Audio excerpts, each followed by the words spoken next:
마이크 안에 있는 게 그래도 내게 심리적 안정감을 줘요. 왜 그럴까요? 여러분이 나를 보는데 좀 막혀있는 것 같잖아요. 선글라스 쓴 사람들이 권위적이 되거든요. 여러분 선글라스 끼면 뭔가 좀 어깨가 어색하지 않나요? 자신감이 생기고. 안 그래요? 남은 나를 못 보는데 나는 남을 봐요. 그게 어떤 권력관계가 되는 거죠. 권력관계가. 남은 나를 못 보지만 나는 남을 보는 거죠. 선글라스 끼고 있는 사람은요. 뭔가 좀 알게 모르게 어깨에 힘이 좀 들어가요. 그거 비슷하죠. 왜 법사들이 책상에 앞에 뭐 가리고 있겠어요? 앉는 사람들은 그냥 방석에 앉아있는데, 방석에 앉아있는 사람하고 나는 이 가리고 있는 거하고는요, 그게 다르죠. 안정감이 다르죠. 가리고 있는 사람이요, 훨씬 권위감을 느껴요. 권위를 느끼는 거죠. 자신감이 생기고. 이게 하나 있는 것과 없는 게요, 이게 알게 모르게 좀 다릅니다. 예, 우리 2주 지났습니다. 잘 지내셨죠? 수행 열심히 하셨고요. 우리 법회는요, 수행법회요. 수행법회는요, 실천법회죠. 여기가 무슨 지식적인 만족을 주는 것도 아니고요. 어디 가서 자랑할 수 있는 것도 아니에요. 수행이 정말 자랑할 거 없거든요. 이 법회는요, 오직 나를 위한 법회고요. 여기서 듣는 것 가지고는요, 여러분 문제는 절대로 해결이 안 됩니다. 여러분이 여러분 삶 속에서 정말 조금씩 실천해 갈 때 여러분 문제가 해결돼요. 수행은 딴 것 아니잖아요. 수행은 나의 문제, 내 삶의 고통을 해결하기 위해서 하는 거예요. 누구도 내 삶의 문제를 대신 해결해 줄 수 없습니다. 나만이 내 삶의 문제를 해결할 수 있어요. 그리고 우리는 다행스럽게 내 삶의 문제를 바르게 해결할 수 있는 방법을 만났죠. 정말 만난 걸 믿나요? 믿는 게 별로 안 중요한데 만난 걸 아나요? 붓다는 믿지 말라 그랬죠. 여러분이 정말 수행해서 이 수행의 좋은 점, 수행이 자신을 바꿔가는 것을 알게 되면 여러분 내면에서 자연스럽게 이런 믿음들이 생겨나겠죠. 그게 바른 믿음이죠. 그러니 실천해야 될 일이죠. 설령 이 법회 안 나오더라도 중요한 건 실천하는 거예요.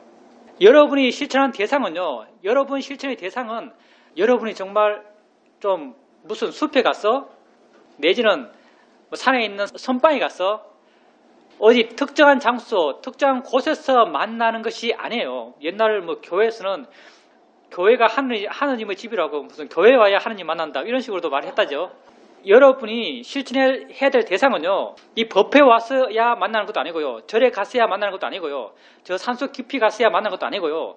여러분이 안 만날 수 없는 것이요. 일생의 삶 속에서 매 순간순간 여러분 봐야 되고 매 순간순간 여러분 들어야 되고 느껴야 되고 생각해야 돼요. 그게 여러분 수행의 대상이죠. 그리고 그것이 여러분 삶의 문제고요. 또 그것이 여러분 삶 자체고요. 내 삶이 곧 나의 문제죠. 여러분이 삶에서 그런 여러분 삶의 문제를 해결하기 위해서 해야 될 것은요.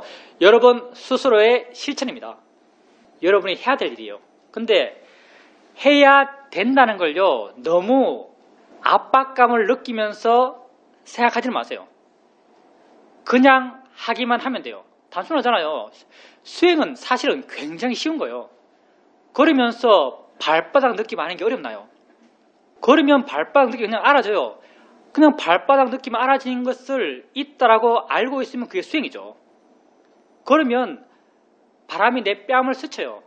스치는 뺨에 스치는 느낌을 느끼면서 있다라고 느낌 있다라고 아는 거예요. 그렇게 내게 관심 갖고 내게 일어나는 걸 알아가기만 하면 되는 거죠. 수행이 왜 힘든가? 우리 사이도께서 이런 말씀하셨죠. 우리 사이도 말씀은 주옥 같은 말이 많아요. 수행은 정말 쉬운 것이다. 근데 네가 원하는 만큼 되기는 정말 어려운 것이다. 왜 우리가 수행을 어렵게 느끼는가? 내 수행의 상태를 내가 욕심으로 보기 때문이에요. 여러분이 여러분 수행을 판단할 때요. 지금 자신에게 없는 무엇을 추구하면서 수행을 판단하지 마세요. 지금 알아차림 하는데도 왜 아까는 알아차림이 끊어졌을까? 알아차림이 1시간 동안 이어져야 되는데 알아차림이 계속 돼야 되는데 아는 마음이 계속 이어져야 되는데 아는 마음에 대한 이해가 항상 있어야 되는데 왜 견해가 바르지 않았을까? 항상 견해가 발라야 되는데 이렇게 지금 없는 걸 갖고 있어야 되는데 해야 되는데라고 생각하지 마세요. 없는 건 없는 거예요. 있는 것에 만족하세요. 여러분이 아무리 여러분 마음이 둔하더라도 아무리 여러분이 화가 났더라도 그러면 발바닥의 느낌이 느껴져요. 그러면 그걸 아는 거예요. 내가 알고 있네. 이걸로 충분해요.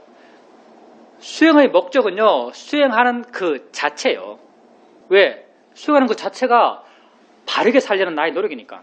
옳게 살려는 나의 노력이니까. 참되려는 나의 노력이죠. 난 철학에 대해서 거의 무식한 사람인데 전혀 모르는데 정말 이해 안 되더라, 철학은요. 근데 칸트가 윤리책에 나오는 말이에요. 고등학교 윤리책에 칸트의 순수 이성 비판, 무슨 말인지 하나도 모르겠는데 순수 이성 비판에 칸트가 이런 말을 했대요. 진정 선한 것은 선하려는 의지다. 칸트가 이런 말을 했대요. 정말 수행을 잘하는 사람은요, 수행을 계속하는 사람이에요. 끊임없이 수행하는 사람이 정말 수행을 잘하는 사람이다라는 것이 우리 사회의 말이죠. 수행하려는 그 의지가 바로요, 선하려는 의지예요. 수행하려는 그 의지가요, 바르려는 의지죠. 여러분은 왜 수행해요? 세상을 바르게 보기 위해서요. 사실 세상을 바르게 본다는 것이 곧 나를 바르게 보는 거죠. 바르려고 하는 것 이상의 바른 게 어디 있겠어요? 발라지고 바르지 않고는 별 중요하지 않아요, 사실죠. 바르려고 한다는 것만큼 더 바른 건 없어요. 수행하는 여러분은요, 바르려는 사람이죠. 그럼 바르려고 하는 그 자신은요, 이미 바른 사람이에요. 수행을 너무 욕심으로 대단한 무엇을 기대하면서 수행을 판단하지 마세요. 그냥 단순하게 수행하세요. 자신에게 관심을 갖고 알아지는 것을 그냥 알아가는 거예요.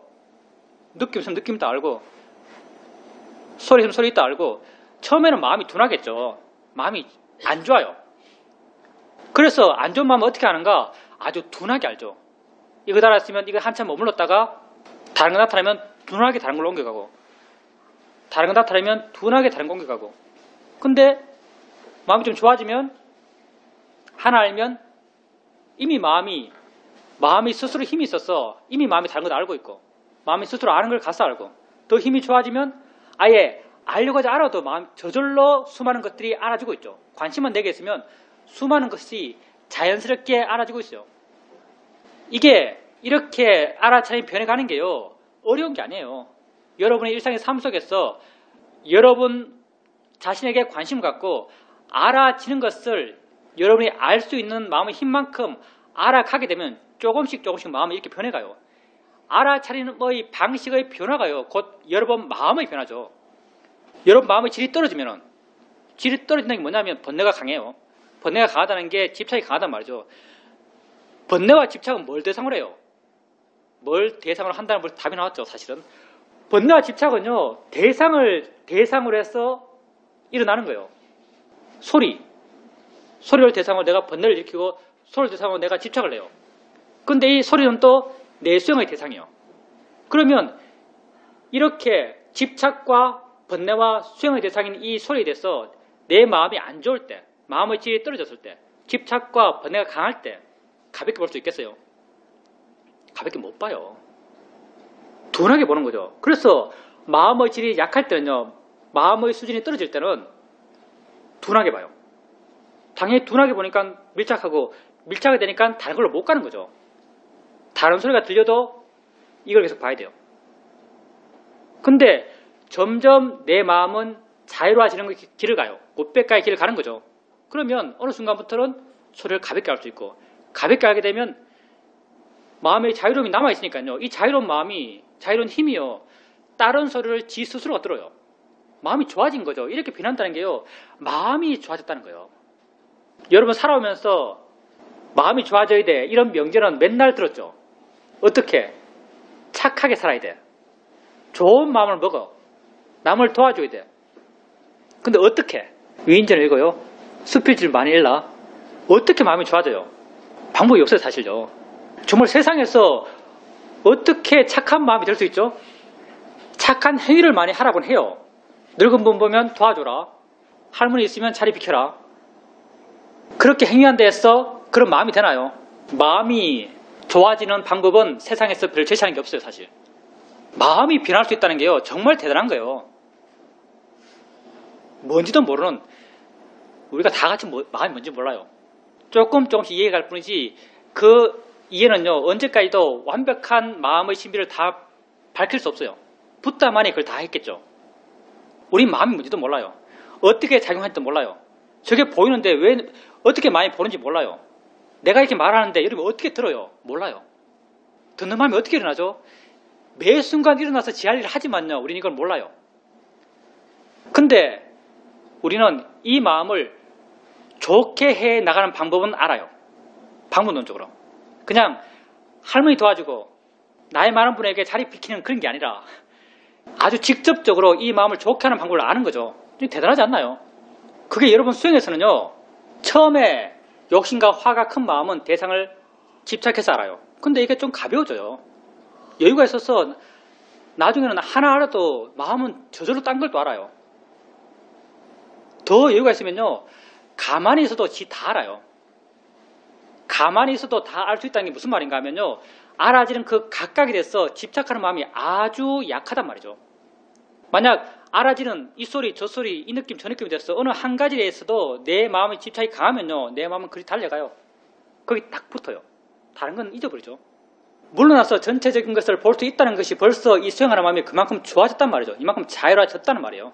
이렇게 이 수행을 통해서 마음이 점점점 좋아져가요.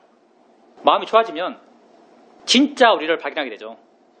우리가 이전에 내가 나라고 알아봤던 것들은 대부분이요. 여러분은 수행한 여러분이 아니라 사회에 살고 있는 여러분은 어째서 여러분이 여러분이에요? 애매하지 않나요? 왜 내가 내지? 평면적으로 보면은 많은 사회에서 사는 사람들은 내가 나인 것은 물론 자기 심층에서 자기에 대한 나름의 규정은 있겠지만 대외적으로는요. 내가 나인 것은 대부분이 나는 내 남편이 누구였어? 난 내가 돼요.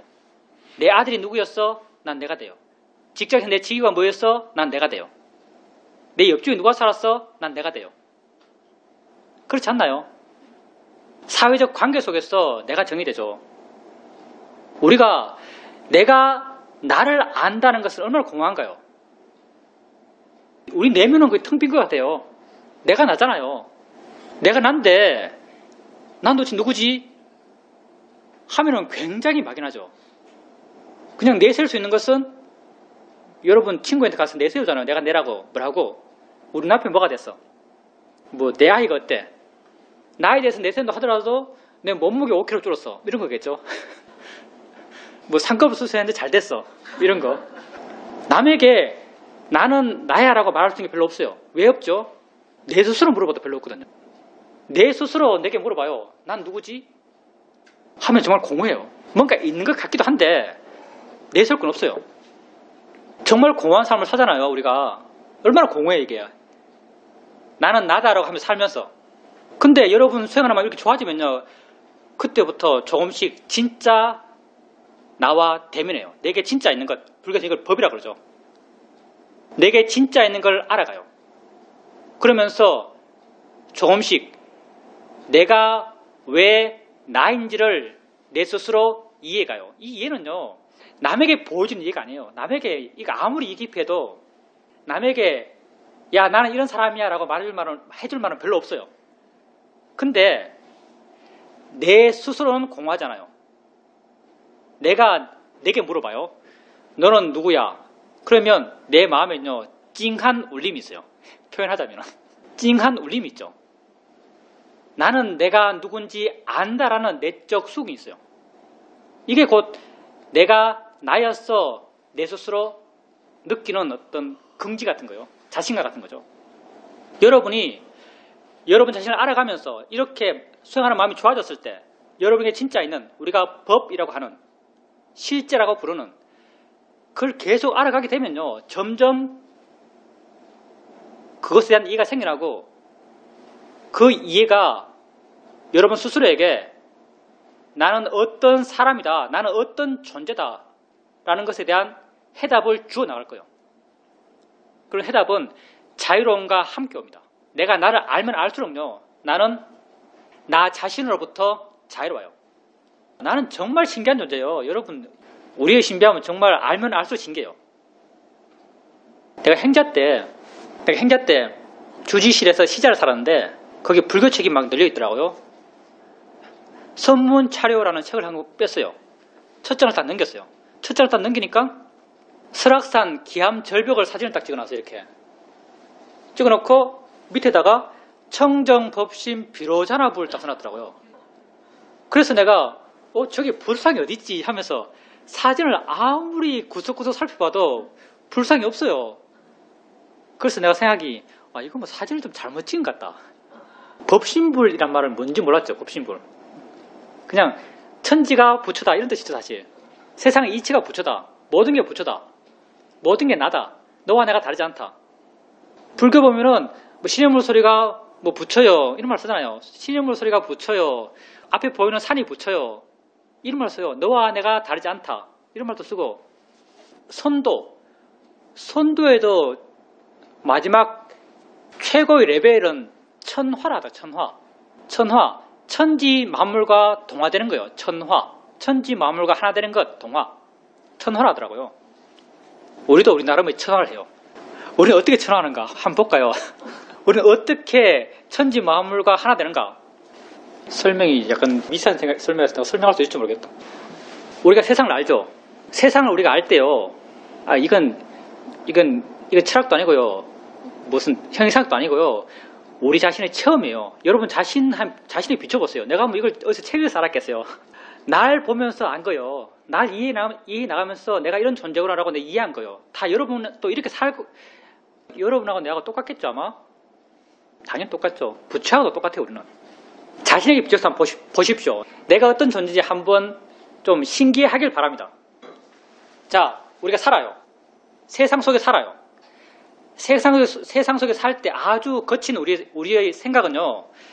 내가 여기 있고 세상은 내 밖에 있어요. 내가 이렇게 세상을 알면서 세상에 반응하면서 이렇게 난 살아가고 있어요. 근데 우리가 수행에 나가잖아요.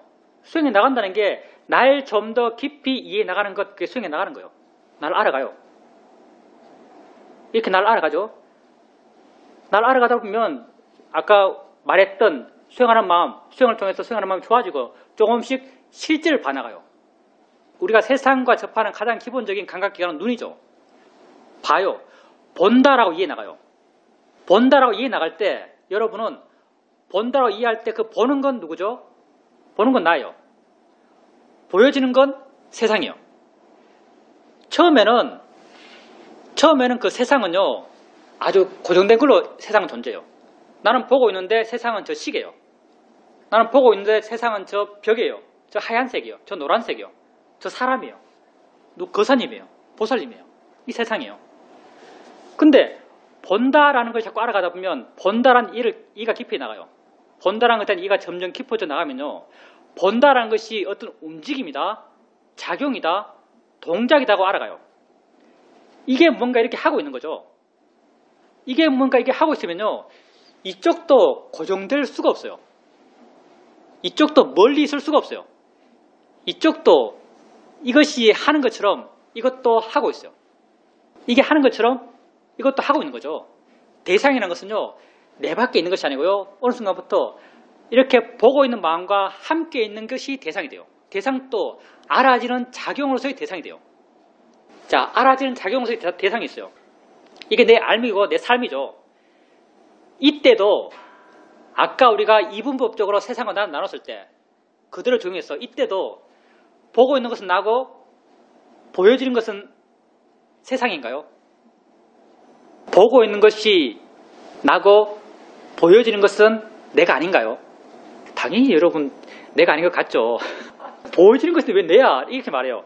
근데 이걸 갖고 연기라고 하죠. 연기. 보는 게 없으면요. 보여지는 게 없어요. 보여지는 게 없으면요. 보는 게 없어요. 이 둘은요. 함께 있을 때 알미 돼요.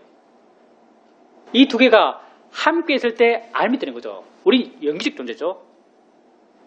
이 둘 가운데 하나가 빠져도 연기는 무너져요. 우리 존재는요.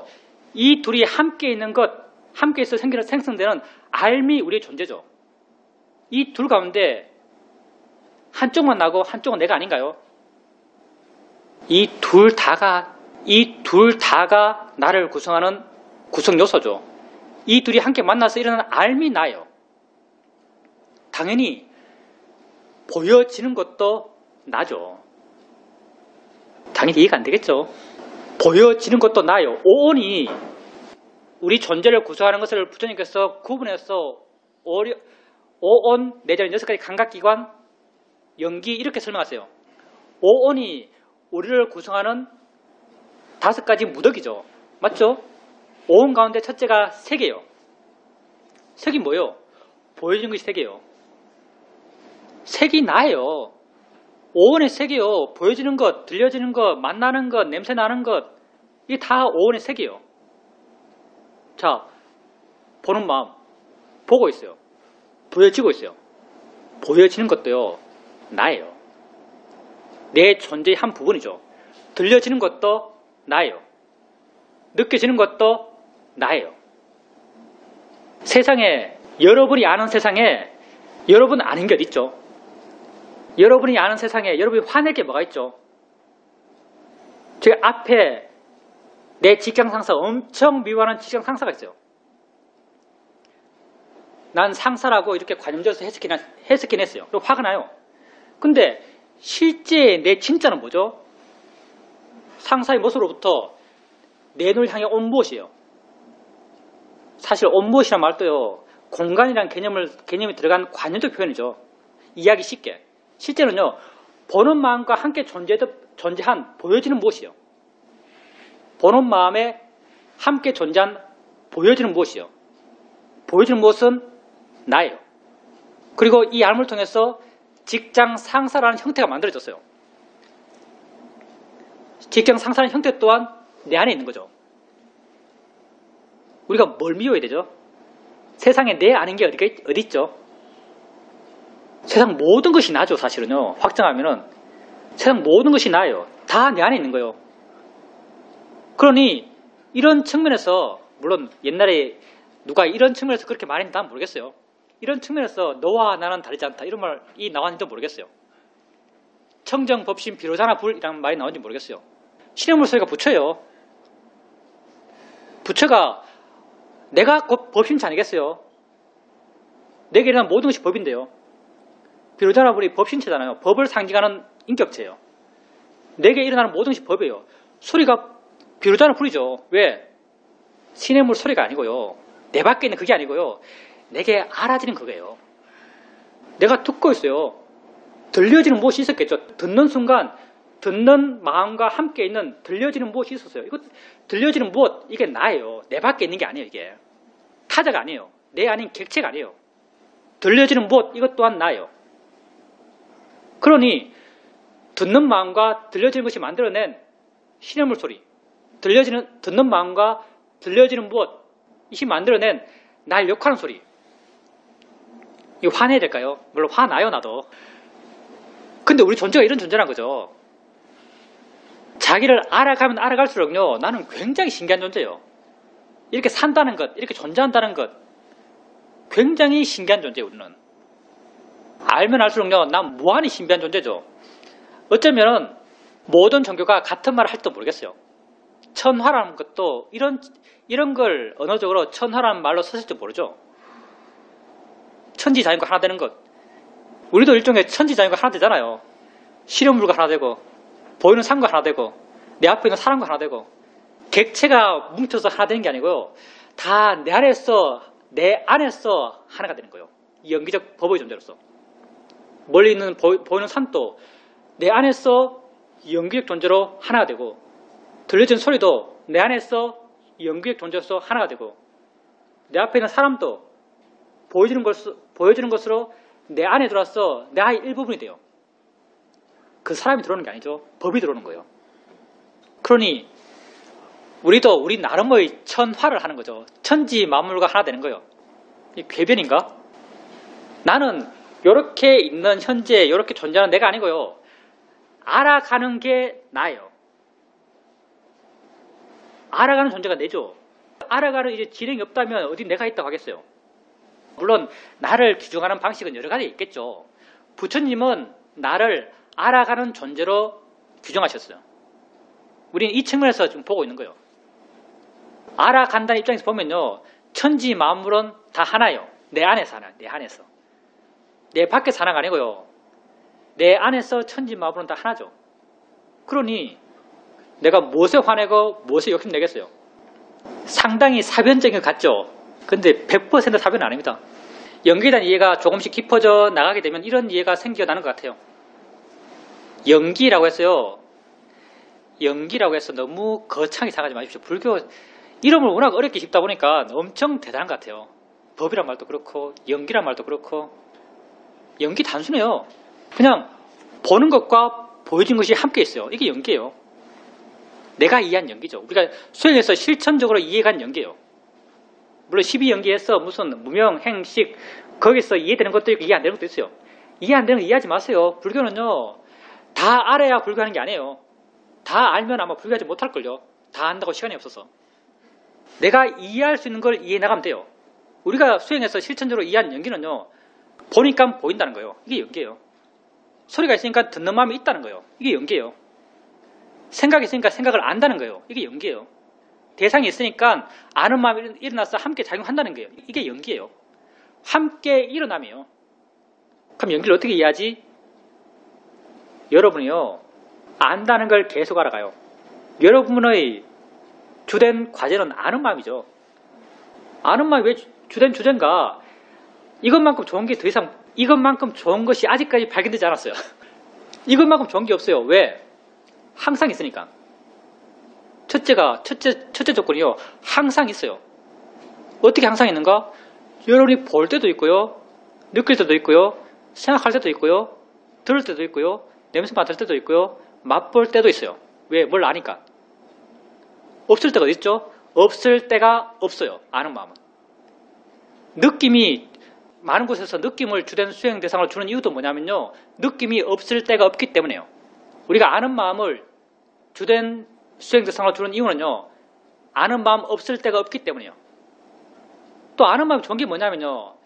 완전한 무채색이에요. 아는 마음에는요. 좋다 싫다가 달라붙을 여지가 거의 없어요. 느낌은 해도 괴로운 느낌은 싫어요. 즐거운 느낌은 좋아요.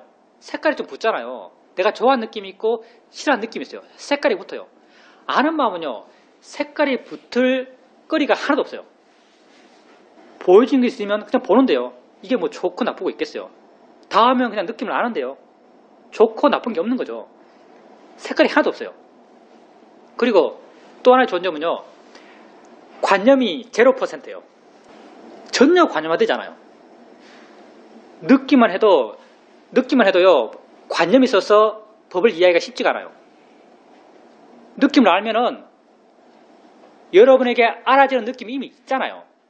엉덩이에 어떤 느낌이 있어요. 엉덩이에 있던 어떤 느낌, 이건 관념이에요. 여러분에게 있다고 알아지는 모든 것은 관념이에요. 느낌을 해도 그게 쉽게 관념화되거든요. 근데 아는 마음은요. 관념이 0%예요. 이해하면 법으로서밖에 이해가 안 돼요. 그러니까 굉장히 훌륭하고 좋은 대상이죠. 그래서 우리는 아는 마음을 주된 대상 삼아서 수행해 나가는 것이고요. 아까 연기 이야기했는데 여기까지 좀 얘기합시다. 연기 이야기했는데 실제로는 법 아는 마음을 계속 알아가요. 안다고 이해하고 안다고 이해하고 안다고 이해하고 알아가다 보면 나중에는 무슨 안다는 이런 어느적 표현도 사라져버리고 그냥 뭔가를 보고 있어요. 안다는 어느적 표현도요. 사실은 실제로는 법을 이해하는데 나중에는 제약이 돼요. 우리에게 안다는 어느적 표현의 선입견을 우리에게 주거든요. 그냥 뭔가 하고 있어요. 뭔가 하고 있는 걸 계속 알아가요. 알아가다 보면 당연히 이 반대편의 작용도 알아가죠. 아니까 반대편에서는 알아지고 있는 거예요. 알아진다는 것에 이해가 자연스럽게 생겨나요. 이렇게 안다는 것과 알아진다는 것에 대한 이해가 자연스럽게 생겨나면서 이 둘이 함께 있다는 이해가 자연스럽게 생겨나요. 이게 연기를 이해해 나가는 거예요. 연기를요, 사유적으로 무슨 무명이 있으니까 행이 있고 행이 있으니까 식이 있고 이렇게 이해하는 게 아니고요. 그냥 이해가 돼요. 우리 마음의 무한한 가능성이죠. 내가 이해하는 게 아니에요. 그냥 이해가 돼요. 이 이해는 어떻게 확인되는가? 자기에게 물어봐요. 아는 것과 알아지는 것이 함께 일어난다는 걸 이해하고 있어라고 자기에게 한번 물어봐요. 그럼요. 마음이 말을 해요. 말하는 게 아니고 마음이 보여줘요. 뭘로? 느낌으로. 난 이해하고 있어라고 이해의 느낌을 마음이 보여줘요. 이해한다는 게요. 연기인데 이러이러한 것이라고 쭉 설명하는 게 아니에요. 어떻게 설명해 이걸? 설명할 수가 없어요. 근데 마음은 이해해요. 언어되지 않는. 이렇게 연기를 이해해 나가는 것이죠. 하면 돼요. 물론 된 분도 있겠지만 물론 또 됐다 해서 대단한 것도 아니에요. 같은 내용의 다른 표현이겠죠. 연기란 말은 오직 불교에서만 쓰는 말이고요. 인과란 말은 굉장히 보편적인 말이죠. 이 둘은 같은 말이에요. 인과란 말과 연기는. 근데 뉘앙스는 조금 다른 것 같아요. 인과란 말을 쓰면요. 인과라는 말을 쓰면 알게 모르게 여기에는 시간적 선호의 개념이 조금 내포되어 있어요. 인과 과는요. 인과 과잖아요. 인과 과는요. 인이 먼저고 과가 나중이에요. 그래서 인과란 말 있잖아요. 연기는 달라. 연기는 인연에서 일어나는 거죠. 인연은요. 아는 것과 알아지는 것이 인연에서 알미 일어나는 거예요. 아는 것과 알아지는 것과 이 알면요. 시간적 선호가 없어요. 이게 있으니까 이게 있는 것이고 이게 있으니까 또 이게 있는 것이고 이게 없으면 이것도 없고 이게 없으면 이것도 없어요. 서로 의지해서 서로 같이 일어나는 거예요. 그래서 연기에는요. 시간 개념이 없어요. 함께 인연돼서 일어나는 거죠. 아는 마음을 안다는 것을 계속 알아가게 되면요. 연기에 대한 이해도 저절로 생겨나요. 안 생겨날 수가 없지 않겠어요. 아는 마음을 이해하는 그 자체가요. 알게 모르게 여러분 마음속엔 연기에 대한 이해가 생겨나고 있다는 말이에요. 왜냐하면 아는 마음은 연기를 벗어나서 존재하지 않으니까. 안다는 것은요. 이미 알아진다는 걸 전제하고 있어요. 알아지는 것 없이 어떻게 안다는 게 있겠어요. 여러분에게 아는 마음을 이해가는 그 과정에서는요. 알아진다, 함께 있다는 것이 마음에 썩 와닿지 않겠지만 계속 안다는 걸 알아가게 되면요. 알아진다는 것을 이해하지 않을 수가 없는 거죠. 이미 이건 전제하고 있는 것이니까. 전제되어 있는 것이니까. 그러니까 우리가 한 법을 이해하면 다른 모든 법에 대한 이치가 저절로 자연스럽게 드러난다라고 말하는 거죠. 이렇게 이야기하면 너무 지혜를 목적으로 하면 목적 지향성을 갖는 것 같은데요. 지혜는 수단입니다. 수단에 대해서 엄청 말을 많이 했는데 목적은 행복해지는 거예요. 목적은 행복해지는 겁니다. 왜 이렇게 수단에 대해서 말을 많이 하는가? 이렇게 지혜가 깊어가는 그 과정에서 나는 계속적으로 자유로워져 가기 때문에. 그래서 이렇게 지혜에 대해서 이렇게 말해가지만요. 지혜는 수단이에요. 이게 목적이 아니에요. 부처님이 뗏목에 대해서 이런 비유를 하죠. 어느 사람이 큰 강에 도착해서 강을 건너야만 안전해지는데 건너려고 하니까 배가 없는 거예요. 그래서 나무를 베어서 뗏목을 만들어서 그 뗏목에 의지해서 강을 건너요. 건너서 안전해졌죠. 걷는 것이고 피안이에요. 차안과 피안이죠. 피안이 간 거예요. 그리고 건너서 안전해졌는데 안전해지고 난 뒤에 생각해보니까 이 뗏목이 내게 너무나 소중한 거죠. 이것 때문에 난 자유로워졌어. 이것 때문에 나는 고통과 두려움으로부터 벗어났어. 해서 그 뗏목이 너무나 소중했어. 어깨 짊어지고 길을 계속 가요. 어리석은 사람의 표본이죠. 뗏목은 건넜으면 버려야 할 것이에요. 불교 수행에서 뗏목이 뭐냐면요. 법, 지혜, 통찰 이런 게 다 뗏목이에요. 우리가 지금 뗏목 어떻게 만든다가 막 설명하고 있는 것이고요. 뗏목 건널 때 뭐를 만난다고 설명하고 있는 것이고요. 뭐를 만날 때 어떻게 피해라라고 설명하고 있는 것이에요. 건너고 나면 다 소용없는 것이죠. 목적은 건너는 것이에요. 목적은 우리가 행복해지는 것이죠. 이렇게 나에 대한 이해가 깊어져 나가고 내게 지혜가 점점 깊어져 나감에 따라서 나는 점점 더 자유로운 존재가 되어 나가요. 점점 더 행복한 존재가 되어 나가는 거죠. 내 스스로 나를 행복하게 할 수 있어요. 그건 이제 내가 생각하기에는요. 거사님께서 뭔가를 기대했기 때문에 없을 수 있고요. 뭐 있을 것 같이 생각됐으니까 없을 수 있고 그 있다는 것을 어떤 구체성이 있는 뭔가를 기대했을지 모르겠어요. 근데 구체성이 있는 뭐는 없어요. 사실요. 그리고 만약 구체성이 있다면 그건 거사님께서 관념적으로 만들어낸 것이에요. 아는가란 질문은요. 안다는 것을 이해하기 위해서 묻는 질문이죠. 그냥 아는 것을 이해하기만 하면 돼요.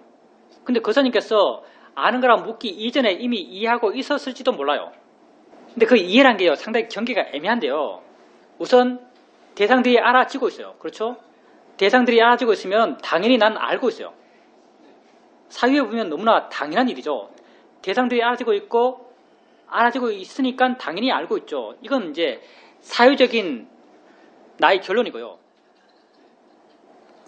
아는 마음이 돼서 아는가라고 질문한 이유는 뭐냐면, 이렇게 알아지고 있을 때 아는가라고 묻게 되면요, 안다는 것에 대한 관심이 더 커져서 안다는 것에 대한 이해를 좀 더 분명히 할 수 있어요. 아는 것을 단지 이해하는 것이죠, 아는 무엇을 찾는 게 아니에요. 거사님께서 아는가라고 묻기 전에 이미 알고 있다고 말했잖아요. 이미 알고 있다는 그것이 사유적인 결과인지 이해의 결과인지는 거사님 스스로 아는 거예요. 그게 만약 안다고 거사님께서 이해하고 있다면요, 물을 필요가 없어요. 그냥 안다고 이해한 상태를 계속 유지하면 돼요. 마음이 느낌이 와요? 좋습니다. 마음이 느낌이 그렇다면요, 안다고 이해한 거죠. 법이란 게 굉장히 미세요. 법이란 게 잡을 수 없는 것이고요. 보려고 하면 도망가 버리고요. 욕심으로 이해하려고 그러면 더 이해는 약해져 버려요. 그냥 그 애매한 선을 따라가세요. 있는 듯 없는 듯, 되는 듯 안 되는 듯, 이해한 듯 이해 못한 듯 따라가세요. 가다 보면은 조금씩 균형이 맞아 갈 것이고 마음의 힘이 좋아져 갈 것이고 내가 이해하고 있다는 어떤 자기 확인이 조금씩 분명해져 갈 거예요. 지금 그렇게 거사님께서 대상을 알아갈 때 안다고 이해하고 있다고 한다면요, 그냥 그렇게 해나가시면 돼요. 그리고 안다고 이해하고 있으면서 대상을 알아갈 때 거사님 마음은 대상까지 가지 않을 거예요. 그런가요? 좋습니다. 그렇다면요, 예, 그렇다고 볼 수 있습니다. 대상과 멀어져 있다. 대상과 일정 거리감이 느껴지잖아요. 일정 거리감이 느껴지면서 안다고 이해하고 있다면요, 그냥 안다고 이해한 듯한 느낌이 마음에 있잖아요. 이해한 듯한 느낌이 바로 지혜가 준 느낌이에요. 우리가 만약 아는 마음이 있잖아요. 아는 마음이 있어요. 아는 마음이 아는 자기 하고 있어요. 우리가 아는 마음을 아니라고 이해해요. 그죠? 아니라고 이해하죠. 우리가 아는 마음을 이해하고 있다고 알아요. 그러면 우리가 아는 마음을 안다고 표현할 때 우리가 어떤 아는 듯한 느낌을 갖잖아요. 아는 듯한 느낌이 아는 마음이 주는 느낌이겠어요? 아는 마음을 이해한 지혜가 주는 느낌이겠어요? 약간 관념화되긴 했지만 어떤 느낌이 생겼으니까 그니 관념이 가능했죠. 이 느낌은요, 아는 마음을 이해한 지혜가 주는 느낌이에요. 그러니까 그렇게 안다고 이해한 듯한 그런 느낌만 갖고 있으면 돼요. 그렇게 수행해 나가시면 돼요. 지혜는 우리에게 없어서 문제지요, 있으면은 생각보다 이게 거칠어요. 있으면은 다른 것보다 알기가 쉬워요. 눈은 뜨고 보죠. 보는데 보면은 눈에서 일단 보는 마음이 보이는 대상과 부딪혀요. 부딪히면서 만들어내는 게 촉과 느낌이죠. 이 느낌 우리가 알 수 있을까요? 굉장히 미세요. 본다라고 이해한 지가 있어요. 이 지가 준 느낌은요, 이것보다 훨씬 더 거칠어요. 그래서 나중에 수행을 계속 해나가게 되면요, 나중에는 지혜를 확인하는 게 내 수행이 돼요. 지혜가 계속 있게 되면. 여러분이 사실 아는 마음을 알아간다 할 때도요, 사실은 지혜를 확인하고 있는 거예요. 점점점 지혜를 확인하는 게 익숙해지고 지혜의 느낌에 익숙해지고 미세한 지혜가 있더라도 지혜를 쉽게 확인해요. 내게 익숙해져서. 아는 마음을 안다는 것도요, 아는 마음을 이해한 지혜가 주는 느낌을 아는 거예요. 지혜는 우리에게 드물지만 있으면 쉽게 알아요. 그리고 지혜 있고 없고가 점점점 명확해져 가요. 거사님께서 그렇게 이해한 듯한 느낌이 있으면 돼요. 이해한 듯한 느낌을 계속 갖고 알아차림이 이어지고 있다면요, 그건 아는 마음을 계속 알고 있다고 볼 수 있어요. 예, 수행하는 목적은요, 마음이 좋아지기 위해서 수행하는 것이죠. 마음이 좋아졌다면 수행을 바르게 한 것이죠. 근데 이제 바르게 했는가 바르게 하지 않는가는요, 그렇게 고민할 필요 없고요. 거사님께서 할 때 알아차림 있고, 수행은 딱 두 가지예요. 수행을 구성하는 부분은 딱 두 가지예요. 알아차림 있고요, 하나는 바른견해요. 알아차림과 바른견해가 있다면요, 수행을 하고 있는 것이죠. 할 필요가 없죠. 보통 왜냐하면 왜 할 필요가 없냐면요, 이게 거사님이 옛날에 자꾸 일으켰잖아요. 오래오래 일으키다 보니까요, 마음에 이 지혜가 점점 오토매틱이 돼 나가요. 마음에 내재돼 나가요. 그냥 대상을 알면은 마음 한구석에는 이 알아진 대상이 자연히 이치라고 이해하고 있어요. 이미 이 대상이 그냥 알아지는 것일 뿐이라고 이해하고 있는 거죠. 바른 견해가요, 내가 이렇게만 존재하는 바른 견해에서 바른 견해가 일어날 수 있는 마음의 조건이 이미 강화되어서 바른 견해가 지 조건 속에서 지가 스스로 일어나고 있는 거예요. 그럼 내가 일으킬 필요가 없죠. 거사님께서 일으킬 필요가 없다고 느끼는 것은요, 바른 견해가 이미 있기 때문이에요. 근데 바른 견해가 없을 때도 있어요. 어떤 데 하면요, 삶 속에서 화가 날 때, 화가 날 때는 보여주는 대상에 대해서 바른 견해가 없어요. 그걸 사람으로 알고 그 소리의 내용에 집착하고 이 바른 견해가 없는 거죠. 이렇게 화가 나고 마음이 반응할 때는 견해가 이미 그릇됐기 때문에요, 그때는 바른 견해를 일으켜주세요. 근데 일상적으로 거사님에게 큰 자극이 안 되는 대상들은 굳이 바른 견해를 일으킬 필요가 없죠. 그냥 마음이 이미 이해하고 있기 때문에 그냥 이해한 그 상태로 알아차림을 계속 해나가면 돼요. 그렇게 알아차림과 자연스럽게 있는 바른 견해로 수행해 나가시면 수행은 바른 거예요. 수행을 바르게 하고 있는가 바르게 하고 있지 않은 게 별로 고민할 필요 없어요. 거사님께서 지금 하고 있는 걸 해나가시면요, 스스로 바른 길을 찾아가실 겁니다. 집중하는 것 같지는 않은데요, 거사님은 그걸 이제 대임적용에서 전면에 알아차림을 확립한다, 그 말 듣고 지금 하시는 거예요. 대임적용에 그렇게 나옵니다. 비구는 숲에 가서 가부좌를 하고 허리를 곧게 세우고 전면에 알아차림을 확립한다, 이렇게 말해요. 거사님께서 하고 있는 게 그게 유사한 건데요, 얼굴 앞쪽 전면에 마음을 두는 거죠. 그때 마음을 두는 그런 테크닉이 나쁘지 않은 것 같아요. 그게 약간 사마트적 효과가 있고요, 마음의 에너지가 있고요, 애씀이 들어가죠. 애씀이 들어가면 마음이 끼어나요. 마음이 끼어나면 나중에 알아차림도 좀 더 힘있게 되나가는 거죠. 그게 알아진 데 놔두고요, 거사님께서 다시 확인할 필요는 없고요, 그게 있다 해도 그게 문제는 안 되는 것 같습니다. 다른 것과 함께 알아진다면 별 문제가 안 돼요.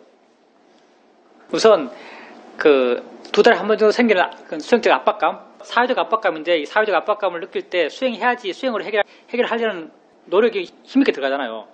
그건 뭐 나쁘지 않습니다. 나도 미얀마에서 인터뷰 안 했으면 수행 못했을 거예요. 인터뷰가 가까이 오면 올수록요, 수행을 열심히 해요. 마음이 힘도 좋아져요. 뭔가 발견해야 되는데 라고 하면서 막 힘을 팍팍 주면서 수행하거든요. 그럼 좀 뭔가 정말 발견해요. 근데 이제 그렇게 수행할 때 중요한 건요, 처음 수행을 하려는 의도는 불순할 수 있어요. 욕심이 많잖아요. 저도 마찬가지예요. 인터뷰에서 그럴듯한 거 하나를 건져야 되는데는 욕심을 시작해요. 근데 수행의 과정은 선하게 해야 돼요. 수행의 과정이 뭐냐면 욕심을 줄이고 화를 줄이고 어리석음을 줄이고 가는 것, 이게 수행의 과정이에요. 수행의 과정이 바르면요, 이 맨 처음 가졌던 불순한 마음은요, 오히려 선하게 쓰여요. 마음에 힘을 주거든요. 거사님께서 다음날 되면 수행이 잘 안 되잖아요. 왜 수행이 안 되는가? 이 욕심이 없기 때문에 그래요, 사실은. 수행해서 마음이 편해져야 되는데라는 욕심이 없는 거예요. 그냥 마음이 이렇게 처음부터 뚝 떨어져 있는 거죠. 그래서 수행해도 민수하게 나아가는 거죠. 잘 되지도 않고, 생각도 많고. 저도 마찬가지예요. 인터뷰 끝나면 다음날 수행이 안 돼요. 하긴 하는데 수행이 안 돼요. 다음날 지혜도 별로 안 생겨요. 인터뷰가 다가오면 다가올수록요, 지혜가 더 잘 생겨요. 우리는 중생이기 때문에요, 그런 어떤 압박감도요, 잘 쓰면 약이 돼요. 거사님은 근데 그 약이 너무 드문드문 있는 것 같아요. 두 달에 한 번이 뭐예요? 난 3일, 4일에 한 번씩 그런 압박감을 느끼면서 수행했어요. 나쁘지 않습니다. 그리고 이제 술을 먹는 거, 이게 계율인데요. 계율도 사실은 그 행위 자체가 중요한 게 아니고 그 행위를 하는 마음이 중요한 거예요. 술 먹지 말라는 계율이 어떻게 생기냐면요, 이게 아라한 때문에 생긴 계율이에요. 어느 동네에 숲속에 노스님이 한번 살고 계세요. 이 스님이 그냥 아란이에요. 탁발해서 밥 먹고 살아요. 근데 그 동네가 밀농사를 많이 짓는데 추수하면은 언제나 마을 전통이 술을 담는 거예요. 그래서 마을 사람들이 존경하는 스님이 오잖아요. 그러면 밥 한 숟가락 주고 술 한 잔 주고, 또 다음 집 가면 보통 7집 정도를 탁발하니까 다음 집 가니까 밥 한 숟가락 주고 술 한 잔 주고 또 먹고, 다음 집 가니까 밥 한 숟가락 술 한 잔, 밥 한 숟가락 술 한 잔. 술을 7잔을 먹었잖아요. 아란이 별 수 있나? 그냥 번뇌가 없을 뿐이지 슈퍼 파워가 있는 게 아니잖아요. 아란이 해롱해롱한 거예요. 가다가 논두길을 가다가 다리를 헛디뎌가지고 휘청 넘어져서 쿡 처박혔죠. 처박혀서 막 굴굴 잤어요. 거기요. 논두렁에 엎어져 잔 거예요. 아란이. 그래 지나가는 마을 사람이 보고, 뭔 스님이 술 먹고 자기 몸도 못 가르게 묶고 저렇게 엎어져서 여법하지 못하게 보기 싫게 자고 있냐고 막 비난을 하는 거예요. 이 소문이 퍼지니까 이 소문이 퍼져서 부처님 기회까지 간 거죠. 그래서 부처님께서 술 먹지 말아라 라고 계율을 정한 거예요. 이것 아라한 때문에 정해진 계율이에요. 행위 자체가 나쁘지 않아요. 행위 자체가 나쁜 건 없어요. 행위를 한 의도가 문제죠. 아라한에게 그 어떤 마음의 결점도 없는 거죠. 어떤 욕심도 화도 없어요. 그냥 그 행위만 있었을 뿐이죠. 그 사람도 마찬가지예요. 술을 먹어요. 먹고자 하는 욕심의 마음이 없으면 먹어도 돼요. 수행을 열심히 하게 되면요, 욕심을 줄일 수가 있어요. 술을 왜 먹겠어요? 먹고 싶으면 욕심 때문에 먹는 거죠. 욕심 때문에 먹게 되고 이 욕심을 줄이면 술을 줄일 수 있는 거죠. 만약에 그 사장님께서 술을 좋아해요. 술을 좋아해서 술을 안 먹어요. 근데 옆에서 누가 술 때문에 내가 어제 큰 문제를 일으켜서 술 먹지 말라는 외적인 사회적 압박이 많아요. 참고 있어요. 이렇게 참고 있을 때 정말 참기 힘들어요. 왜 힘들죠? 내가 먹고 싶으니까. 근데 우리 수행하잖아요. 먹고 싶어요. 그때 우리는 어떻게 해요? 마음이 먹고 싶어 하네라고 보려고 노력해요. 수행을 하는 힘이 점점 좋아져요. 점점 실제를 보는 마음 힘이 좋아져가요. 어느 순간부터 처음에는요, 술을 먹고 싶어요. 그러면서 내가 마음에게 바른 방향을 제시해주죠. 야, 이거 내가 먹고 싶어 하는 게 아니야. 마음이 먹고 싶어 하는 거야 라고 말해주죠. 그럼 마음이 뭐라 그래요? 뭔 소리야 내가 먹고 싶은데, 이런 말 하잖아요. 내 마음에 이게 안 와닿아요. 안 와닿아서 처음에는 수행한다고 하지만 술을 안 먹는 게 힘들어요. 근데 내가 점점점 마음을 이해해 나가잖아요. 점점점 마음을 이해해 나가면서 어느 순간부터는요, 술을 먹고 싶은 마음이 있어요. 내가 먹고 싶어 하는 것 같아요. 그때 나는 마음이 먹고 싶어 해라고 바른 방향을 제시하고 먹고 싶어 하는 마음을 봐요. 그럼요, 어느 순간부터는 내 지가 깊어져서 내 마음 스스로가 스스로 인정을 해요. 이건 마음이 먹고 싶어 하는 거야. 그럼요, 먹고 싶어 함이 객관화돼요. 그러면서 먹고 싶어 하는 게 객관화되면서요, 술이라는 건 어느 순간 사라지고 없어요. 사실은요. 나는 먹고 싶어 하는 마음을 보고 있어요. 먹고 싶어 하는 마음이 왜 이렇지? 마음이 뭔데 먹고 싶어 하지? 술이란 주제가요, 술이란 주제 자체가 희미해져 버려요. 그러면서 술을 먹고 싶어 한다는 마음은 현격히 약해져가요. 점점 약해져가요. 그러면서 조금씩, 처음에는 내가 술을 먹고 싶어 할 때요, 사회적인 압박감이 심하고 또 내 스스로도 건강을 위해서 술을 안 먹어야 되는 자기 삶의 방향에 대한 자기 맹세도 있어요. 그러면 술을 먹고 싶어 하는 마음이 없었으면 좋겠어요. 이건 없어야 되는데 하면은요, 이 마음은 더 있어요. 싫으면 더 있으니까. 근데 어느 순간부터 수행을 통해서 마음이 좋아지면요, 술 먹고 싶어 하는 마음이 객관화되면서 이 마음이 있어도 어느 순간부터는 상관이 없어져요. 쥐는 쥐 있을 만해서 있어요. 그러면 술 먹고 싶어 하는 마음이요, 점점 힘을 잃어요. 번뇌의 에너지는 나와의 동일시거든요. 내가 이걸요, 내가 아닌 마음으로 알게 되면요, 이건 힘을 금방 잃어요. 그럼 결론적으로 술이 줄어들겠죠. 술을 줄여야겠다고 생각하는 건 아니에요. 욕심을 줄여가요. 욕심이 줄어들면요, 술이 줄어들어요. 예, 다 마음이 하는 거예요. 마음을 바르게 함으로써 사회적으로 굴곡된 자신의 삶을 바르게 할 수 있는 거죠. 치료 방법이 되는 게 아니고요, 내 생각에는 직접적으로 치료할 수 있는 것은 이것밖에 없을 거예요. 난 모르겠어요. 의학적 지식이 없어서 모르겠는데 항정신제라고 이름 붙어서 거창하게 붙었지만요, 아마도 우울증이니 알코올 중독이니 무슨 뭐니 해도 주는 약은 똑같을걸요. 뭔지 모르겠지만 이게 정신을 멍청하게 하는 약일 거예요. 욕망을 약화시키는 약이에요. 욕망 그 하나만 딱 집어서, 술 먹고 싶어하는 이 욕망 하나만 딱 집어서 약화시킨 게 아니고요, 마음의 전반적인 활동성을 떨어뜨려요. 사람을 멍하게 만드는 거죠. 이것도 치료가 돼요. 시간이 지나면. 왜? 우리가 예를 들어서 게임을 해요. 게임을 할 때 욕심을 하잖아요. 욕심의 대상을 자꾸 접해요. 욕심의 대상을 자꾸 접하면요, 욕심이 더 커져가요. 욕망이 더 커져가는 거죠. 점점 욕망이 커져가면서 삶은 더 피폐해져가요. 그럼 이 항정신성 의약품이라는 게 어떤 역할을 하는가 하면요, 마음을 떨어뜨려요. 욕망이 잘 못 일어나게 만들어요. 욕망이 잘 못 이루게 만들면 그걸 접할 기회를 박탈해요. 안 하게 되는 거죠. 안 해도 마음에 화가 별로 안 나요. 둔해졌으니까. 안 접하고 자꾸 세월 나가다면요. 이 시간이 사실은 항정신성 의약품 이게 해결한 건요. 사실 지가 해결한 게 아니고요. 시간이 해결해요. 접하지 않고 이게 시간이 점점 지나가면요. 이 욕망이 줄어들어요. 안 접하니까. 그러니까 지금 현재 이 순간 당장 이걸 해결한다. 직관적으로 직접적으로 해결하는 건요. 수행이 해결하는 거죠. 약을 어떻게 해결하겠어요? 약은 해결될 걸 기대하면서 투여할 뿐이에요. 수행이 내 삶의 행복을 위해서요. 행복이란 말 대신 우리는 고통을 줄인다고 말쓰죠. 고통을 줄여가는 길에는요. 두 가지 측면이 있어요.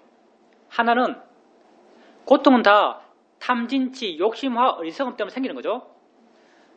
고통을 줄여가는 길에는 두 가지 길이 있는 거죠. 하나는 욕심화, 어리석음을 줄여가는 길이 있어요. 하나는 지혜를 키워가는 길이 있어요. 이 두 가지가 같은 것처럼 보이지만 상당히 달라요. 수행은요. 이 두 가지 가운데 뭘 하겠어요? 지혜를 키워가는 거예요. 또 사회도 말씀을 인용하면은 세상에 번뇌를 줄이는 수행은 없다. 오직 지혜를 키우는 수행만이 있다. 이렇게 말해요. 그러니까 우리가 내가 수행을 통해서 잘 됐다, 수행이 효과가 있다고 말할 때요. 술을 적게 먹는다. 뭐 화를 약하게 낸다. 화를 덜 낸다. 이런 건요. 측정의 도구가 되지 못해요. 지혜가 얼마나 커졌는가가 우리가 수행을 바르게 하고 있는가, 바르게 하고 있지 않은가를 보여주는 척도가 돼요.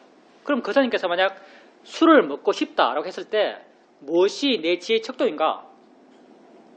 술을 먹고 싶은 마음이 일어났어요. 그 마음을 마음이라고 이해가요. 이해갔을 때 거사님 마음에 지혜가 있다면요. 그 마음이 있고 그 마음을 알고 있는데 그 마음을 알고 있는 마음과 그 먹고 싶어하는 마음 사이에 거리감이 생겨나요. 이 거리감이 지혜의 크기예요. 지혜의 힘이 좋으면 좋을수록 거리감은 커져가요. 거리감이 커져간다는 것은요. 이 마음에 부여했던 가치가 줄어든단 말이에요. 거사님에게 이런 거리감이 느껴진다면요. 그건 지혜가 있단 말이고 그건 수행의 결과예요. 거리감이 더 크게 느껴진다면 수행의 바른 길을 더 멀리 간 거예요. 지혜를 확인함으로써 우리는 우리 수행을 판단하는 거죠. 번뇌가 줄어든 걸로요. 우리 수행을 판단할 수 없어요. 이 번뇌에 줄어들면요. 변수가 굉장히 많아요. 근데 술은요. 안 먹는 게 좋아요. 근데 사회적 상황 속에서 직장 내 상사가 술 주는데 전 안 먹습니다. 어제까지 먹었는데 안 먹습니다 하면 불경죄잖아요. 당연히 알아차림 해야죠. 뭐든지 알코올 들어가서 몸의 조건이 바뀌고 마음의 조건이 바뀌어서 그런 것들이 나타나고 있어요. 나타나서 내게 알아지는 것은요. 다 알아차림 해야 될 대상이에요. 그때 수행하셔야죠. 사회적 환경 속에서 그 환경 속에서 내가 무난하게 부드럽게 내 삶을 살아가기 위해서 해야 될 행동이라면요. 하세요. 그렇게까지 안 할 필요 없어요. 근데 하더라도 내 내적 욕망으로 하지 말고요.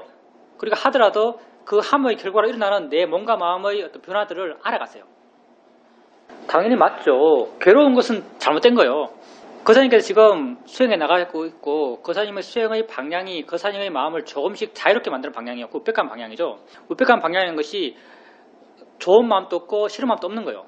이렇게 돼야 되는 것도 아니고 저렇게 돼야 되는 것도 아니에요. 이렇게 거사님께 알아지는 소리, 느낌이 될 수 있고 우백해져 나간다는 것이죠. 나중에는 거사님의 삶의 내용이 돼서도 이렇게 점점 우백해져 나가요. 거사님 삶의 내용이 있어요. 삶의 내용이 어떤 문제가 생겼고 문제를 해결해야 돼요. 근데 이게 해결도요. 상황과 시간이 있어요. 장소와 시간이 있는 거죠. 근데 거사님이 옛날에는 이 해결을 해 나갈 때 장소와 시간과 무관하게 어디에 가서도 이 생각을 해요. 어느 때에도 이 생각을 하는 거죠. 다른 걸 하면서도 심지어는 다른 것에 마음을 기울여야 할 때도 이 생각을 했어요. 근데 지금은요. 이 삶의 생각해야 될 삶의 내용에 대해서 거사님이 집착하는 마음이 약해요. 마음이 다 알고 있거든요. 이 마음이요. 언제 이걸 생각하게 되고 어떨 때 이걸 생각해야 되는지 알아요. 지금은 이 생각을 할 필요가 없다고 알기 때문에 안 하는 거예요. 지금은 거사님께서는 지금 이 순간 필요한 생각을 해나가고 있어요. 그리고 또 살아가다가 이 생각을 해야 될 때가 되면 이 생각을 할 거예요. 이렇게 자유롭게 그 생각의 내용을 알아갈 때 거사님 마음이 좀 더 자유롭고 좀 더 물러나 있고 좀 더 객관적으로 보게 되고 좀 더 바른 생각을 하고 바른 판단을 하게 돼요. 거사님의 집착, 그 생각의 내용에 대해서 거사님이 갖고 있는 집착이 약하기 때문에 생각이 안 나는 거예요. 거사님이 아무리 수행을 열심히 하더라도요, 그 생각의 내용이 거사님이 강한 집착을 갖고 있는 대상이면요, 그 생각으로부터 벗어날 수가 없어요. 집착이 약하기 때문에 그 생각을 안 할 수 있는 거예요. 근데 또 때와 시간이 그 생각을 해야 될 때라면요, 마음은 지가 알아서 그 생각을 해요. 옛날보다 훨씬 더 자유로운 상태로. 예, 당연히 괜찮죠. 아주 잘하고 계신 거죠. 보살님에게 수행의 필요성, 자신에게 있어서 수행의 절대성을 한번 일깨워주는 거죠. 일깨워줌으로써 마음이 기꺼이 수행하고자 하는 마음이 생겨나는 거죠. 그 말의 의미를 마음이 이해하기 때문에. 지금 죽는다면 뭘 할 것인가 하면 수행밖에 없잖아요. 그런 것을 마음이 한번 다시 되뇌면서 수행적 무드로 다시 돌아가는 거죠. 그런 패턴으로 마음이 작용한다면요, 그런 상황에서 그렇게 쓰는 것은 굉장히 효과적이에요. 그렇게 쓰세요. 죽는다면 우리가 할 건 수행밖에 없습니다. 이거 스피노자가 말했나? 내일 지구의 종말이 오면 뭐 할래요? 우리는 한 그릇 사과나무를 심는 거죠. 똑같은 거예요, 사실은. 지금 내가 죽는데도 우리가 하는 것은 수행밖에 없어요. 예, 그게 당연히 그렇죠. 원하는 게 안 되는 원인이 됩니다. 수행이란 게 원래 그래요.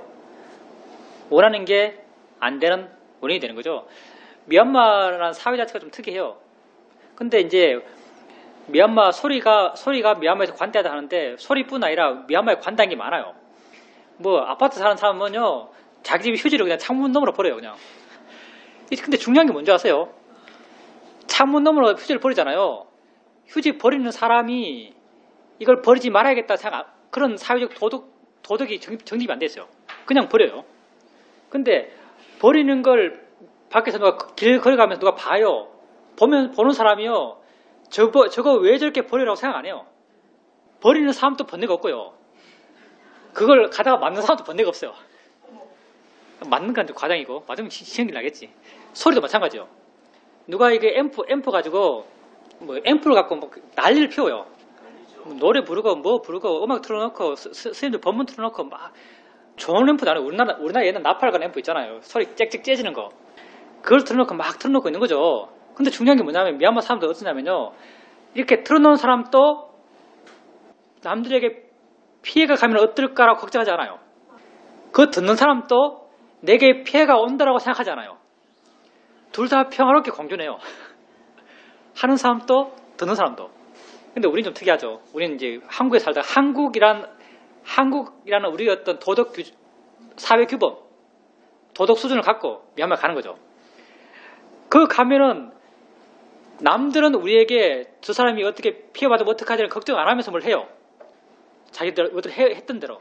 근데 우리는 우리의 기준 갖고 피해를 받는 거죠. 화나는 게 피해죠. 그래서 앰프에서 동네에서 큰 소리로 막 앰프로 노래 부르고 있으면 너무 화나고, 닭 울고 있으면 화나고, 화날 거리가 많아요. 그래서 우리는 계속 반응을 하는데, 우리가 당장 우리가 뭐 30년, 50년 이렇게 키워왔던 우리 마음의 조건들, 대상에 대해서 반응해왔던 우리 마음의 조건을 바꿀 수 없고요. 미얀마 가면 그게 화가 나요. 어떻게 할 수 없죠. 수행으로 극복하는 수밖에요. 소리라고 한다면은 그 소리를 수행적으로 들어야죠. 소리라고 들어야죠. 근데 이 소리라는 게요, 내 마음의 상태에 따라서 소리라고 단지 소리일 뿐이라고 들을 때도 있고, 저건 누가 스위치 온해서 트는 소리야라고 들을 때도 있어요. 누가 스위치 온해서 트는 거야라고 들으면 화가 확 나는 거고요. 저건 내게 들리는 소리야라고 들으면 조금 마음이 물러나요. 우리는 조금 마음이 물러나서 이 물러나는 정도를 점점점 키워가려는 수행을 해나가는 것이고, 이 물러나면요, 바른 견해가 이렇게 만들어요. 소리일 뿐이라고 알고, 자연의 2차라고 알고, 내게 알아지는 거야라고 알고, 이렇게 바르게 보려는 노력을 통해서 조금씩 우리는 소리로부터 마음이 물러나게 되고 자유롭게 되어나가요. 그리고 정말 내 마음이 좋을 때는요, 어떤 소리가 있어도 전혀 마음이 동요하잖아요. 정말 내 마음이 좋을 때. 근데 우리가 소리에 대해서 반응하는 것은 절대 그 소리 자체 때문이 아니에요. 그 소리에 대해서 갖고 있는 내 마음 때문이에요.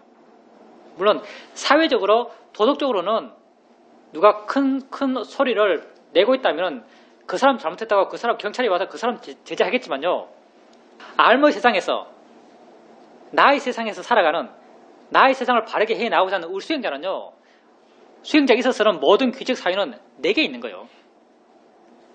내가 법당에 앉아 있을 때 그 큰 개 사우는 소리는 반응 안 해요. 근데 그 작은 법당에서 소곤거리는 수행자 소리는요. 불같이 화가 나요. 소리의 크기가 중요하지 않아요. 그게 큰가 작은가 중요하지 않아요. 내가 얼마나 큰 가치를 부여했는가가 내 화의 크기를 결정하는 거죠. 그러니까 수행자는요. 내 밖을 바꾸려고 하지 않아요. 가서 따져서 소리 낮추라고 하지 않아요. 수행자는 내 마음의 자세를 바꾸려고 하는 거죠. 왜? 이게 진짜니까. 이 원인이 진짜 원인은 여기 있으니까요. 내가 화나고 내가 괴로운 진짜 원인은요. 누가 내게 큰 소리를 냈기 때문이 아니에요. 그 소리에 대해서 내가 어떤 가치를 부여했기 때문이에요. 내 견해가 잘못됐기 때문이죠. 수행자는 나를 바꾸려고 해요. 그 대상에 대한 내 마음가짐을 바꾸려 하는 거죠. 그리고 내 마음가짐이 바뀌어지면 그 대상으로부터 마음은 조금씩 자유로워져 가요. 이런 힘들을 키우고 가는 거죠. 계속해서 키우고 가야 돼요. 왜냐하면 우리 번뇌의 조건들이 워낙 강하기 때문에. 어느 날 내가 시험용 법당에 수행하러 갔는데 남자는 2층, 여자는 1층이에요. 근데 1층에 사람이 아무도 없어요. 보니까 1층 마룻바닥이 걸으면은 나무 부딪히는 소리가 나면서 너무 소리가 크게 나니까 나무 판자를 다 뜯고 있어요. 나 2층에 올라갔죠. 2층에 사람이 아무도 없어요. 너무 시끄러우니까 사람이 다 방에 있고 법당에 아무도 안 왔어요. 법당에 내 혼자 앉아 있었죠. 거룩하게. 다 앉아 있는데 1층에서 해머로 나무를 깨고 있는 거죠. 실내잖아요. 실내에서 마루판을 해머로 깨고 있는 거예요. 그 소리가 얼마나 크겠어요. 2층에 듣고 있는데. 근데 그 소리가 내한테 주는 자극은요. 정말 제로였어요. 제로. 아무런 자극이 안 돼요. 왜 내게 아무런 자극이 안 됐는가? 화가 하나도 없으니까. 그 소리에 대해서 내 화가 하나도 없으니까. 내 마음에 화가 없으면요. 그건 아무것도 아니에요. 그러니 소리를 줄일 일이 아니고요. 소리를 줄이기 위해서는요. 사회적 갈등을 각오해야 돼요. 그렇잖아요. 위층에서 누가 뛰고 있다면 뛰고 있는 걸 내 밖에서 해결하려면요. 사회적 갈등을 요구해요. 가서 눈 두드리고 왜 떠드냐고 막 애 좀 제대로 좀 못 가르치냐고 싸워야 돼요. 사회적 갈등을 유발해야 되죠. 근데 진짜 원인은 그 소리를 싫어하는 내 마음에 있는 것이고요. 그 소리를 싫어하는 내 마음은요. 그냥 나 혼자 해결할 수 있어요. 내 몸뚱아리 하나 갖고. 내 안에서 모든 게 다 내 삶을 고통스럽게 하는 모든 걸 해결할 수 있어요. 경전을 보면 이런 경전이 있죠. 로카 있다. 로카 있다는데 스님 이름이구나. 이름 모르겠고. 어느 수행자가 있었어요. 어느 수행자가 이생에서 수행해서 오신통을 구족했어요. 경전에 나오는 이야기입니다. 오신통을 구족해서 오신통 중에 제일 잘하는 게 빨리 가는 거 뭐죠? 빨리 걷는 거. 축지법은 도교에서 말하는 거고 불교에서 천안통 이런 거 있잖아요. 천안통, 신족통. 천자 꼭 난 또 천자 들어가야 된다고 해서 신족통이 이 사람 특화됐어요. 이렇게 오신통을 구족하고 죽었어요. 죽었어. 하늘나라 천인으로 태어났죠. 하늘나라 천인으로 태어나서 이 사람이 천인으로 태어나서 뭐 해볼까 싶다가 갑자기 어떤 의문이 들었어요. 우주의 끝이 있을까? 라는 의문이 든 거죠. 그리고 나서 신족통을 갖고 우주의 끝을 향해 달려가기 시작했어요. 그냥 뭐 잠부피야 인도를 그냥 한 걸음에 지나가요. 휙휙 지나가요. 가다가 먹고 사는 것 빼고는 먹고 사고 자는 것 빼고는 계속 뛰어갔어요. 거의 빛의 속도로 이렇게 확 날아갔다가 가도 끝이 안 나. 아니 하늘나라 천인들의 생은요 조의 조제금년이에요. 거의 무한세월을 사는 사람이 무한세월 동안 날아가도 우주의 끝을 못 만났어요. 그리고 죽었어요. 죽어서 다음 생에 또 천인으로 태어났죠. 천인으로 태어나서 이제는 우주의 끝에 갈까를 생각하다가 붓다한테 물어봐야겠다. 그때 붓다가 있다는 걸 알고 부처님도 왔죠. 부처님도 와서 부처님에게 이 질문을 해요. 이 천인이.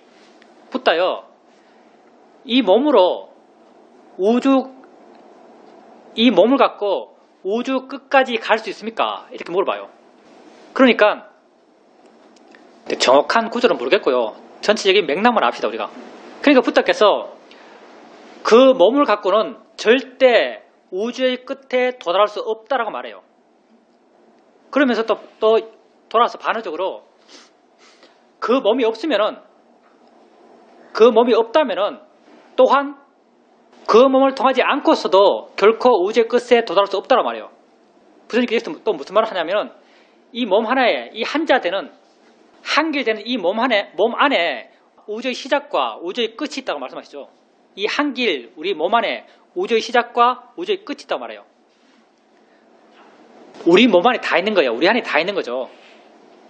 우리 안에 이 우주의 시작과 우주의 끝이 다 있어요. 우리의 우주는 내가 아는 순간 시작해서 내가 모르면 끝나요. 내가 갖는 모든 문제는요. 그 원인들이 다 내 안에 있어요. 우리는 내 안을 해결함을 통해서 우리 삶의 문제를 모두 다 해결하고자 하는 거죠. 그 방법을 우리가 이 수행을 통해서 배워가고 있고 여러분이 실천하고 있는 것이고요.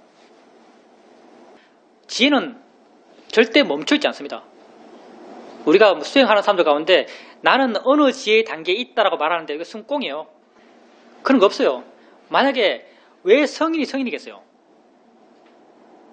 그 사람들은 정말 어느 지혜의 단계에 있다라고 말할 수 있는 사람이거든요.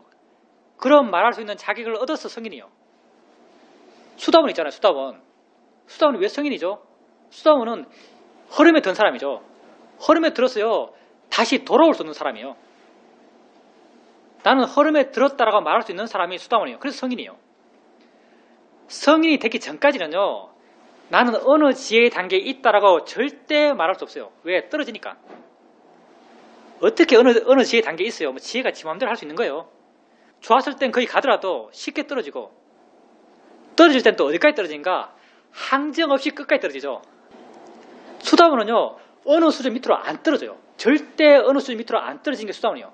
어느 수준 밑으로 안 떨어지기 때문에 수다원 단계에서 절대 일어나지 않는 번뇌들이 있는 거죠. 개금치견, 나에 대한 믿음, 오계를 어기려는 번뇌들 이런 건 절대 안 일어나요. 어느 수준 밑으로 안 떨어지기 때문에. 근데 수다원 되기 전에는요. 떨어지면요. 저 바닥을 뚫고 저 밑에까지 떨어져요. 아주 피폐해지기도 하죠. 그러니 나는 수행해서 지금 어느 지혜의 단계에 있다라고 말하면요. 이건 거짓말이에요. 잘 몰라서 그래요. 그럴 수가 없어요. 우리가 수행해 나가면서 가끔은요. 정말 바닥을 뚫고 그 밑바닥까지 떨어져서 괴로울 때가 있어요. 근데 여러분이 수행을 하면서 수행의 의미가 뭔지 이해하고 수행을 어떻게 하는 것이라고 이해하면요. 아무리 떨어져도 불안하지 않아요. 왜냐하면 하면 된다라고 알아요. 내 마음이 지금 아무리 괴롭더라도 지금 내가 수행 안 하더라도 수행하면 된다는 수행을 하면서 얻은 내 지혜가요. 내 마음에 일정 부분 여유를 줘요. 얼마나 좋아요 이거요. 행복하고 싶은데요. 우리는 행복하고 싶잖아요. 세상의 행복은 능력이 안 돼요. 세상에서 말하는 행복, 뭘 많이 가져야 되고 많이 사야 되고 직장에서 많이 올라가야 되고 남보다 수승해야 되고 남보다 잘나야 되고 얼마나 힘듭니까? 물론 그렇게 해서 행복해지면 또 모르겠어요. 그렇게 해서 얻는 행복은요. 내 감각적 욕망을 충족시키는 행복일 거예요. 좀 더 좋은 걸 취하고 좀 더 좋은 걸 먹고 좀 더 부드러운 감촉을 느끼고 근데 오감까지는 감각적 행복까지도요. 오감까지는 좀 될지 모르겠지만 생각부터는요, 이것도 안 될걸요. 사회적으로 성공했다 하더라도 좀 더 덜 고통스러운 생각을 하게 될까요? 절대 안 될 것 같아요. 수행은요, 행복하고 싶어하는 우리에게서 절대적인 거예요. 왜냐하면 외적 환경이 전혀 필요치 않으니까. 나는 내 한 몸, 내 한 의식만 갖고 있으면요, 행복해질 수 있어요. 필요한 건 여러분의 실천이죠. 이 법표는요, 해야 소용이 있는 법표입니다. 하지 않으면 정말 의미 없는 법표죠.